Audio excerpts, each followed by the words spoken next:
What is going on, Blenders? It is Sean O'Connell, the managing editor at CinemaBlend and a co-host of the ReelBlend podcast, here to introduce you to a bonus episode of the show. Director Renny Harlin, who's coming on to promote his new film, The Strangers Chapter 1. Now, if you've been paying attention to the news at all, you know that Renny is going to be rebooting the Strangers franchise, but he's setting it up to be a 3-part prequel series to the original Strangers. Now, when you see this film, you're going to realize that that's a little bit unusual because the film sort of plays like a step-by-step sort of remake of the film that starred Liv Tyler and was very popular several years ago. But you'll also see that when you check out The Strangers and listen to my conversation with Renny Harlin, you'll see that there are ways that he approached this franchise that are going to make it very different, and that the way that he's going to explore the mythology moving forward is hopefully going to take it in some really, really strange directions. Now, you guys know me, though, and you know that I'm a huge, huge fan of a different Renny Harlin film, which is his sequel to the original Die Hard, Die Hard 2. And in my opinion, that is, with all due respect to John McTiernan and his Die Hard with a Vengeance, I think Die Hard 2 is the best Die Hard sequel ever created. In fact, I wrote about it in a brand new book I have coming out called Bruce Willis, which is dedicated to his entire filmography. So I was not going to miss the opportunity when talking to Renny Harlin to tell him how much I loved Die Hard 2. And it's really, really heartwarming to hear from him how much that film means to him, and to get some insight into a lot of the conversations and squabbles that he had with Bruce Willis over the direction of that film and the tone and intent of a John McClane story. So that's part of the reason why I think you're really going to enjoy this interview. It's going to be unlike anything that you can see on social media or on YouTube at this time or in a podcast feed, because not only is it Renny Harlin digging into his latest horror film, but it's him going back over his filmography and touching on some of the biggest films he's ever worked on: Cliffhanger, The Long Kiss Goodnight, and of course, he and I take a deep, deep dive into Die Hard 2. So this is Renny Harlin, director of The Strangers Chapter 1, only here on the ReelBlend podcast. Well, I'll try to give you a few that hopefully you haven't heard on this press tour. So, all right. And I want to start here with the concept of claustrophobia, because there are a number of times throughout this movie where I, as the audience member, literally felt claustrophobic. And I think it's because of where you put your camera and how you frame your action. And I'm wondering if you can sort of talk about using your camera to create that feeling of claustrophobia and that tension. I already love you, Sean. It's really fun when people like observe things, analyze things, and realize, well, it takes a real professional, I think, to like understand or appreciate it, that the filmmaker is actually like trying to do something, and it's not just like random, like stuff happens and we just try to record it on film. So whether it's so evident in my movies or not, it depends, I'm sure, on the viewer, but I do design things very, very carefully, and I try to storyboard as much as possible. I always shortlist everything beforehand. I think of the whole arc of the movie, and in this case, arc of 3 movies, of how the visual language develops and how we put the audience in the movie, how we make the audience relate to the characters and feel like they are with the characters and experiencing what the characters are experiencing. And so in this case, I felt that the use of wide lenses was going to serve us the best, which, whether we are in the forest or we are in the house, when you go close to the actor with a wide lens, if you want to get a close-up of the actor, you could of course do it with a long lens, and it look beautiful. But with a wide lens, you really include the environment around them, and then depending on the camera height and the lighting and what you choose to have in the background, you can then lead the audience's thoughts into whatever you want. And so in this case, I think the claustrophobia and the general feeling of dread and threat comes from the fact that the lens shows you the room behind the character. Let's say she's playing the piano, but you can see the whole room, and you can see the staircase and all these things. And you automatically start your mind, without you even realizing it, you start thinking like, what if somebody started coming down those stairs? What if there was somebody in that corner? And so that's the wide lenses is definitely one thing. And then where you place the camera, sometimes you place the camera behind the actor and you create the feeling of, turn around, look this way. The camera is here, so obviously there must be something here, so you should check it out. It's not safe. And then shooting through things, windows, bookcases, putting things on the foreground, which or the balustrade of the staircase. You automatically start thinking that it's like a voyeuristic POV and somebody is looking at them. So it is carefully designed, and if it works, fantastic. But there's not a single instance where the camera, it just fell down there and then we just shot. But it's the camera height, the angles, the camera movement, all that is very carefully designed. I think you're having a lot of fun when you put your main character at the front door, because you sort of pivot to look up and you show enough of the door that every time you did it, I was convinced an axe handle was coming through that front door. Yeah, that's great. And it's interesting because you want to lead and mislead the audience. Like, you want them to anticipate something like that. And at the same time, you want to be able to surprise them and not telegraph everything. And which, since you talk about that, I also want to mention the importance of music and sound, because sometimes music, and sometimes you don't really find out that until you're in the final mixing stage of the movie, or in the sound studio, you're mixing all the sound effects and the dialogue and the music together. And you watch a scene, and the composer has done a wonderful score that goes through all the scenes, and it's scary and all that. But then you realize that sometimes the music actually telegraphs to the audience that, okay, this is scary and something bad is about to happen. Sure. And so, especially with this movie, sometimes I just drop the music out and played it with sound effects and realized that it was much scarier not to. The music almost in a weird way gives like a safety net to the audience. They're like, okay, the music is telling me how to feel, but it's music, so it's a movie, so it's safe. But then when there's no music, you're faced with the naked reality of the scene and the situation, and it actually makes your skin crawl in a whole different way. Well, Renny, to that point, I also want to talk about lighting, because there are times when you seemingly rely on the lighting that's cast from like an iPhone, right? But I'm assuming you're enhancing that, because the light is telling us where to look, but it's not until you're on set and realizing how much light is being thrown that you probably have to adjust that. Because can you talk about on set when you start to figure out what your lighting is going to capture and what it isn't? Yeah, it's a tricky thing, because it's like, you want it to feel this type of movie, most of it happening at night. You want it to be as dark as possible, but darkness, if you just have the lights off and you film it, it's just black. So you have to highlight things and create the sort of movie reality of darkness. And it's a very subtle thing that only really good DPs can do, and make it look so that it looks beautiful, but it looks real, and that it's dark enough to give you the mystery of what might be there. You can't really see it, but at the same time some definition in the frame, so that it's not just a black hole. And definitely, whether it's candlelight or flashlight or iPhone light, we have to enhance it, and it's just not enough to because it's different if you're making a sort of kind of a found footage film or something where the images can be really gritty and grainy and all that. But this I wanted this to feel like a major movie, like have a real cinematic experience. So you have to enhance the light in all the scenes. And I'm really curious, are you a director who uses multiple takes, or do you like to get as quick as you can and move? I would say that maybe in the beginning of my career, I did more takes, maybe partially because I thought that something magical was going to happen if I do more takes, or maybe I was insecure.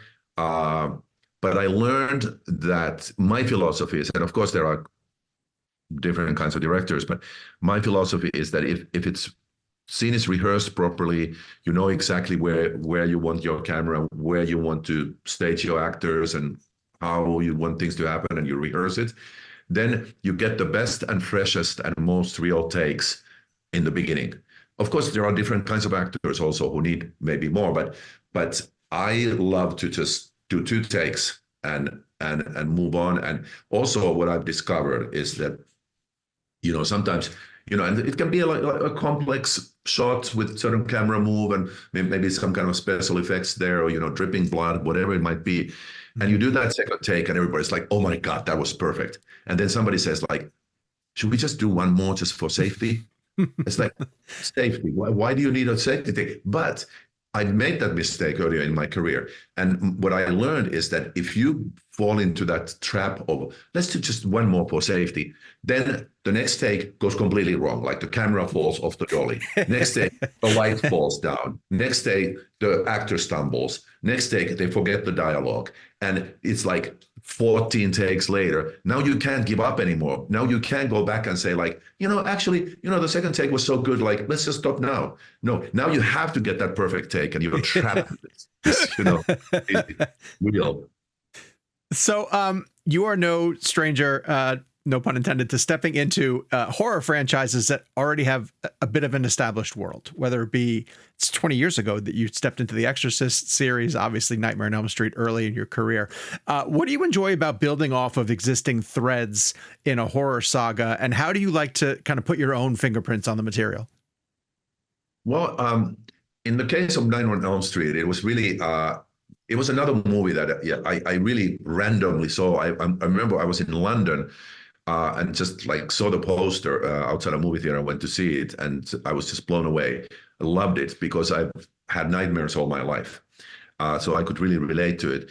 And so when the opportunity came, I was still, I was like 27 or something. I just come to Hollywood, and I was just desperate to work. And then the opportunity came to do Nightmare on Elm Street 4. I just felt like I get this. I know what this is, and I love these movies, and I think there's something that I can contribute. So it was a very natural thing.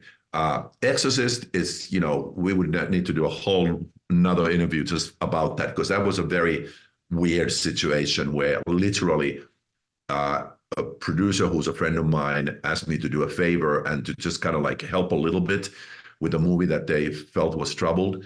And I just, out of my good heart, I said, like, okay, I'll see if I can help a little bit. And it just like turned into kind of redoing the whole movie. So it was a very unusual situation. And I don't regret it because I did it for a friend, but I regret it in a sense that I would never touch The Exorcist. I think that it's such holy ground that to me there's almost like no point in redoing it or something like that. But what I've learned about this opportunity is where, like, if we talk about action movies, I did Die Hard 2. Is that you really owe it to the audience to give them the basic experience that they so enjoyed in the original. That's like the most important thing. You have to be faithful to the audience, to the fans. You can't just go on your own ego trip and just do your own thing and say, like, oh, I can do this better. But you don't want to copy. Obviously, the audience doesn't want to see the same thing again. So I call it replicating the experience, not copying, but replicating the experience. So you get the basic setup, you get the basic characters, you get the basic atmosphere of that particular franchise, and then you do your best to give the audience something more, so that it's really, definitely, it's not about copying it, but it's living in that world, but giving the audience something more. And I just think about myself of like, okay, I love this movie. In this case, I love the original Strangers.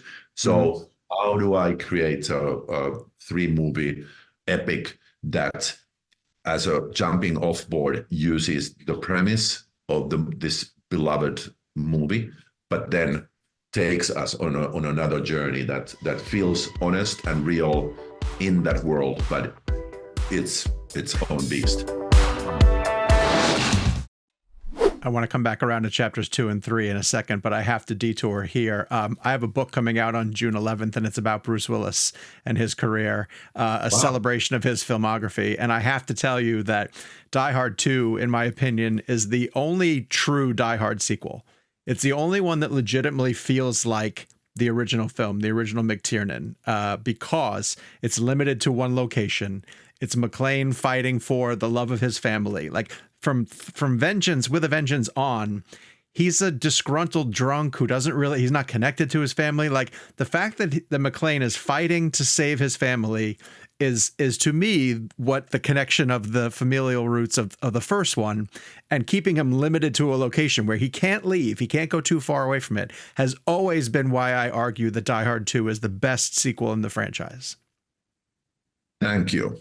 And I couldn't agree with you more. I don't want to put down anybody else's movies, but and that's not my intention. But I think that that's exactly what I was talking about, replicating the experience, which you so intelligently analyze it. It's the environment. It's that he's forced into this thing.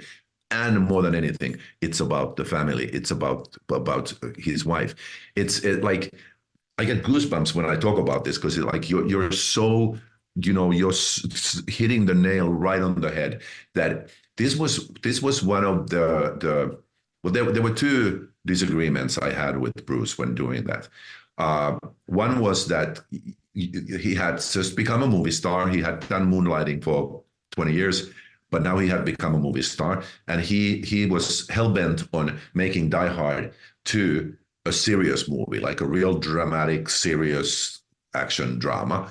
And I spent countless days of just talking to him about replicating the experience. The audience loves your blue-collar cop who is in love with his wife, had the problems originally, but is now in love with his wife, and is an everyman, and has a sarcastic sense of humor. Sure. That's the character the audience loves. And you can now just like say, like, he doesn't crack any jokes anymore, he's just serious. It's like, that was one big disagreement.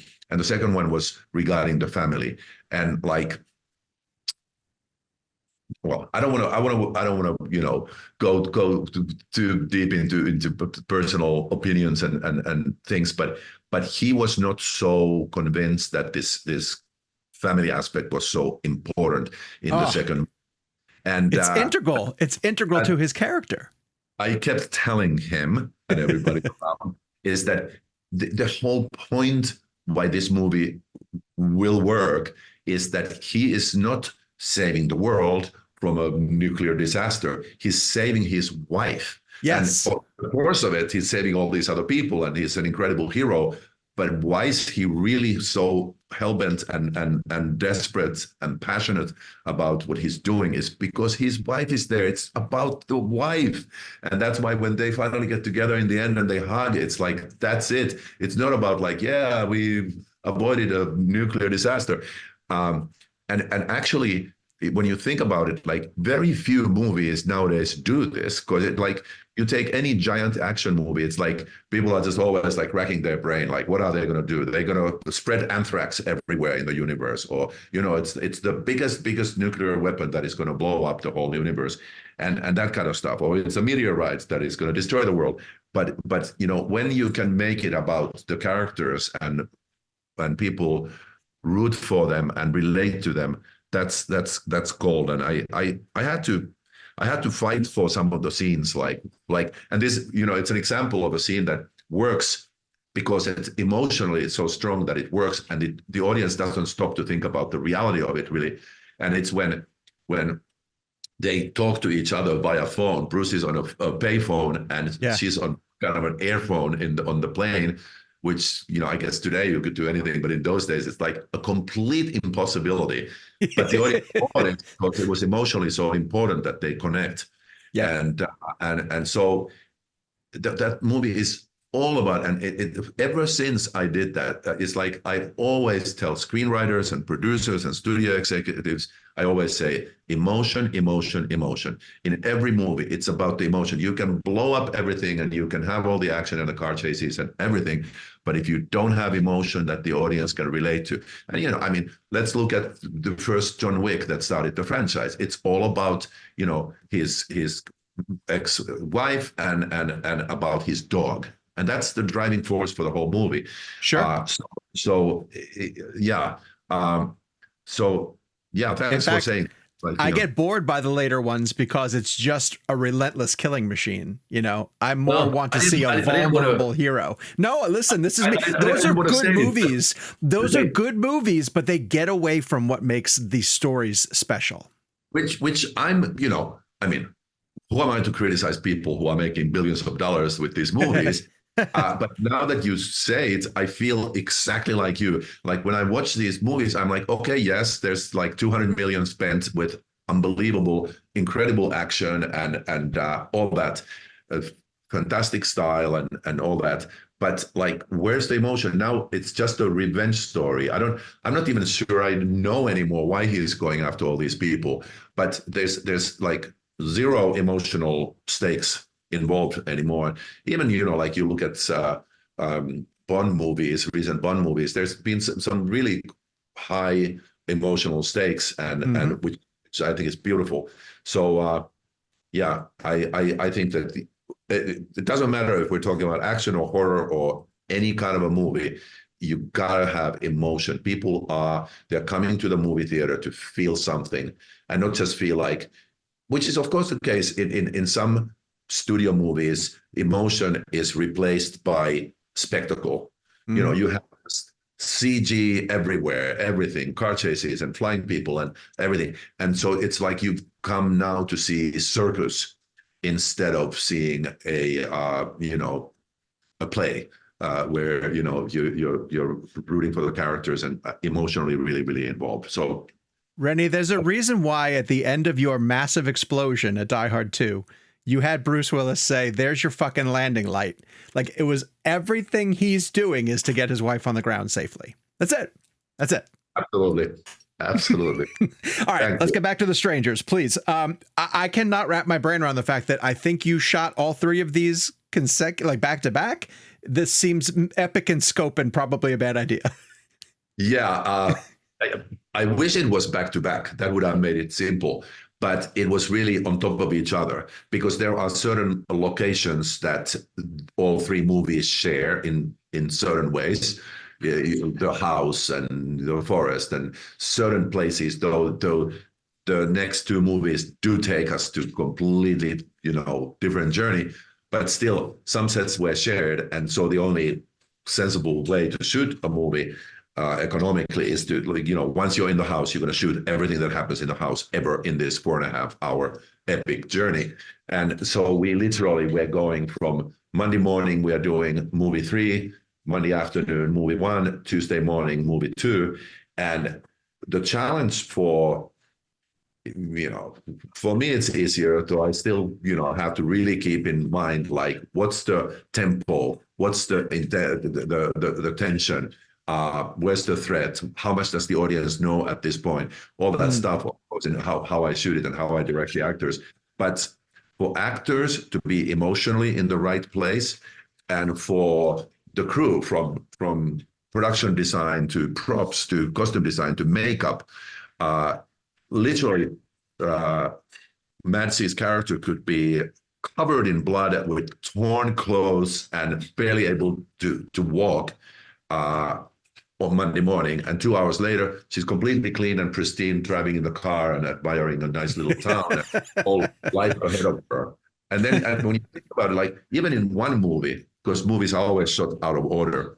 Sure. Even one movie, like in a horror film, you have to really carefully design the emotional levels of, the fear and the horror. And let's say that you are, shooting the first scary scene first. And you can easily sort of like put everything into it, like, oh my God, she's going to be so horrified and she's going to be so frightened, and then she's going to be there alone, and then tears are going to start falling down her cheeks and all this stuff. Yeah, makes sense. But then you have to keep in mind there's still 90 minutes of horror to come, so we have to keep building. And she can't be crying in every scene, and she can't be screaming in every scene, and look scared every scene. Sometimes the levels have to change, let alone with 3 movies.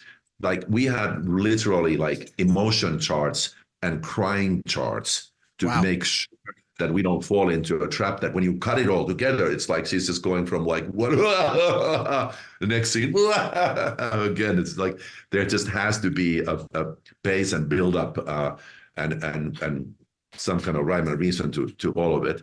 But yeah, for every department, it was the challenge of a lifetime to always remember where we are. And it affected, of course, our shooting style and lighting style, everything.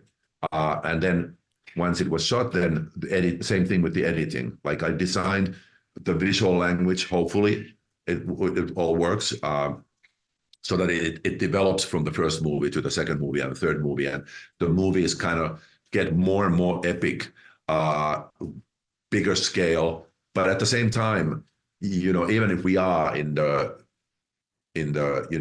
vast wilderness at some point, still keeping that, like you mentioned, that claustrophobia and that feeling like anything could be anywhere, anytime, and nothing is safe. So yeah, then in the editing room, we've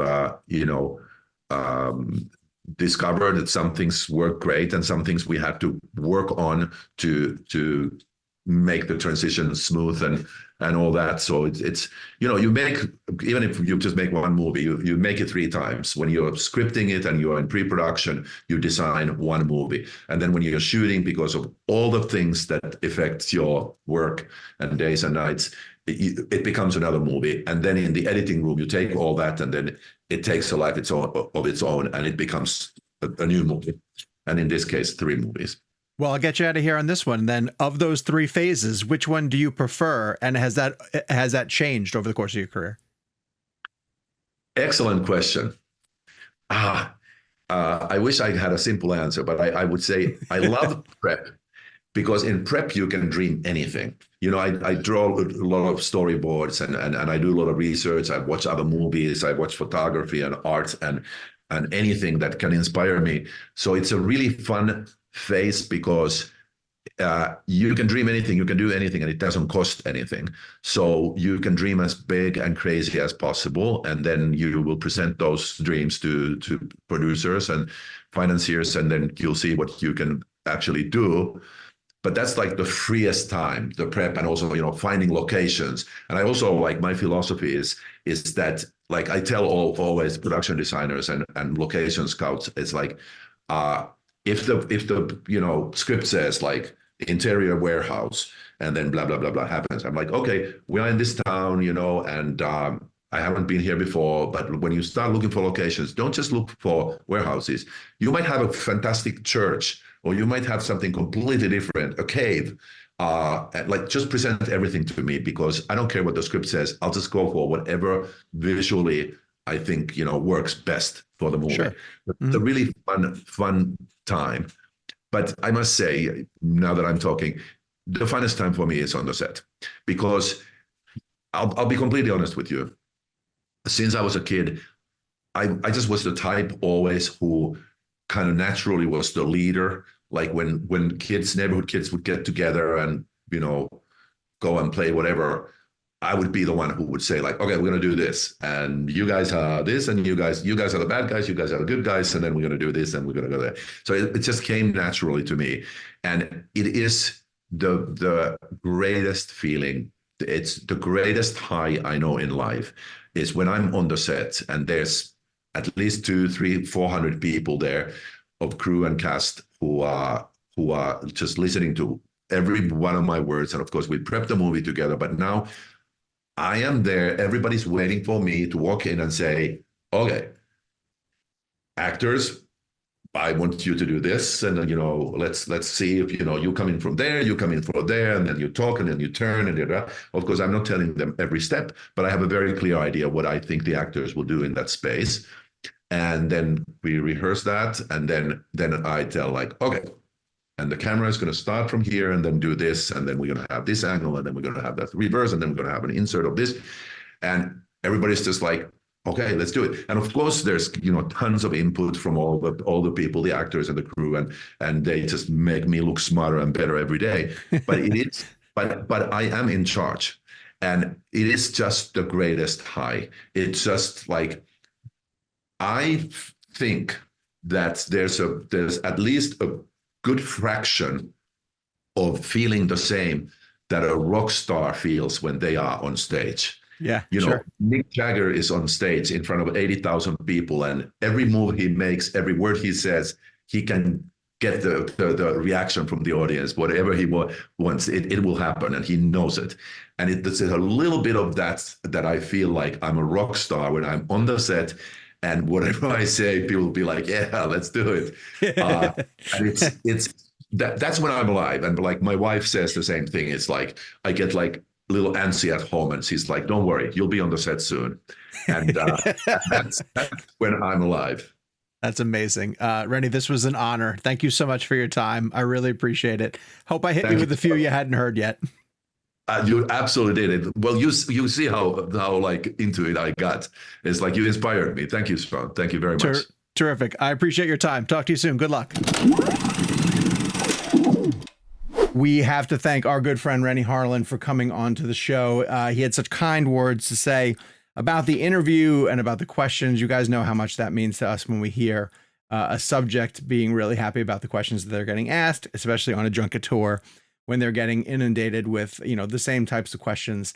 So to hit him out of the gate with, legitimate storytelling questions and to get really technical and to get into his process was a thrill, but it's not going to hold the candle to being able to talk Die Hard 2 with the man who made Die Hard 2 and to really dig into his collaborations with Bruce Willis. You think I'm exaggerating. I legitimately wrote a chapter in my Bruce Willis book about Die Hard 2 versus Die Hard with a Vengeance.